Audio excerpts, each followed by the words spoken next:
Hey everybody, I hope you are doing well. Today we'll talk about how to fix or how to solve the problem of Tapas app. We go to settings. Here you go to apps, default apps, app settings. Here you search about the application of Tapas and you click here. Then we click on first stop and we click OK. Here you will enter to the window of storage. Then we click on clear cache.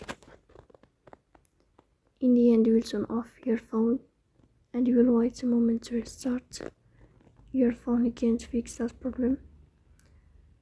So that's all.